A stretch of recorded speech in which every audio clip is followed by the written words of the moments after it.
Tuesday. A cool autumn morning in Boston. The kind of morning where the sky can't quite decide between gray and pale gold, and the air carries the faint smell of wet leaves and someone's forgotten coffee. Maple trees lining the parking lot of Hayes Global had begun dropping their leaves, red, amber, rust, and they lay scattered across the asphalt in a way that looked almost deliberate, like someone had arranged them for a photograph nobody would ever take. Ethan Carter sat in his car. He had been sitting there for 11 minutes. He knew because he kept glancing at the dashboard clock, watching the digits change, telling himself that after the next minute he would get out. Then the next minute would come and go, and he would still be sitting there, both hands on the steering wheel, keys still in the ignition, the engine off, and the interior cooling slowly around him. He was aware of himself in a way he didn't usually like, the particular uncomfortable self-consciousness of a man who has just had his life formally rearranged and doesn't yet know what shape it's in. He thought about the expression on the notary's face last night. Not unkind, just practiced. She had seen this before, many times, in many versions. His divorce was not remarkable. He found that oddly comforting. Last night, at 9:47 p.m., he had signed his name to a document that legally ended 7 years of marriage. The pen had been a cheap ballpoint belonging to the notary public, a tired-looking woman who had processed 3 divorces that evening alone, and showed the professional kindness of someone who had learned, long ago, not to read faces. The paper had been cold and smooth. His signature had looked strange to him, like something written by a stranger. He had driven home.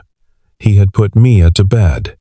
He had told her that everything was going to be okay, and she had looked at him with those serious gray eyes she'd inherited from him and said, "I know, Daddy," as if she were the one comforting him, as if she were 6 going on 40. And then he had sat at the kitchen table with a glass of water he never drank, staring at the wall until 2 in the morning. Now it was 8:13 a.m., and he had a job to get to. Ethan got out of the car. He was 34. He wore a charcoal blazer that needed pressing, and a blue tie he had knotted in the bathroom mirror while Mia ate cereal. He was not a man who looked like he was falling apart. That was something he'd always been quietly proud of, and something he now recognized as both a strength and a kind of loneliness. He looked like a man who was doing fine.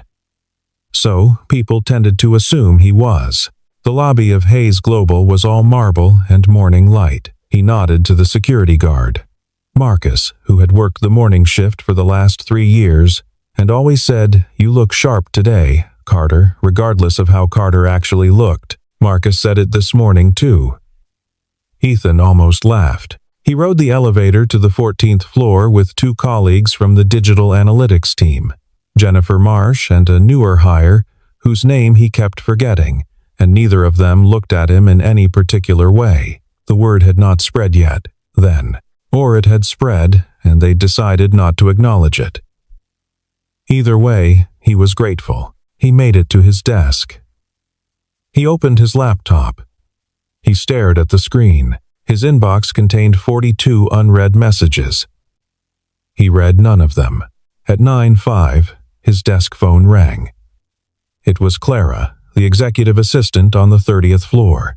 "Mr. Carter," she said, pleasant and precise as always. "Miss Hayes would like to see you." "Whenever you have a moment" was executive floor language for now. He rode the elevator up 16 more floors and tried to think of what he might have done wrong. Account deliverables were on schedule. His team's performance metrics for the quarter were solid. He couldn't think of anything. The 30th floor always felt different from the rest of the building, quieter. Somehow, as if sound behaved differently that high up.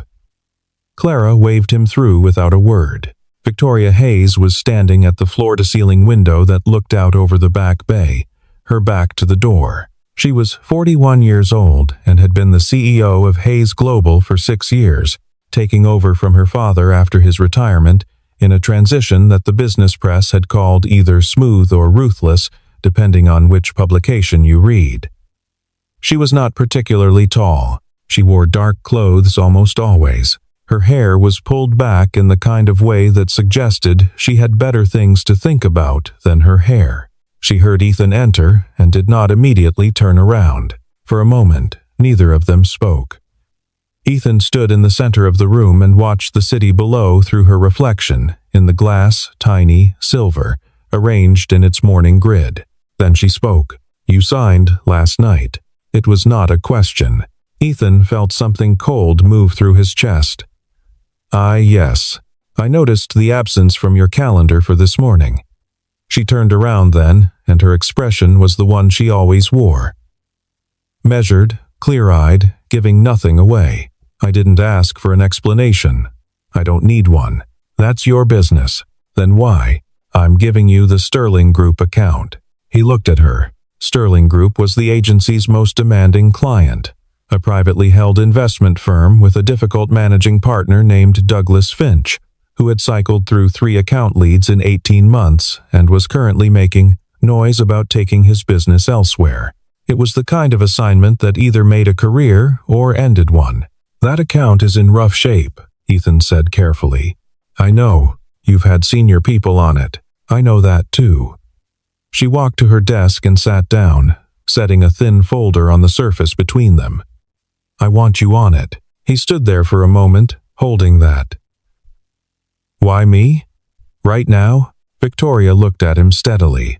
Not with pity, he would have hated pity, but with the particular attention of someone who had been watching carefully and arrived at a conclusion she was willing to act on. "People who have just lost something significant," she said quietly, "often do their best work.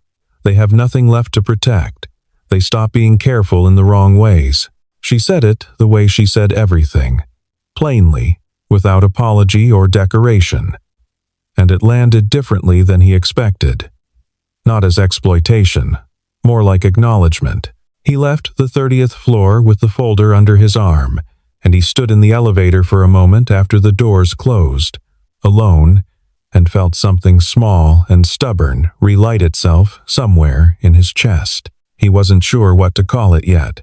He would think about it later. The Sterling Group file was a mess.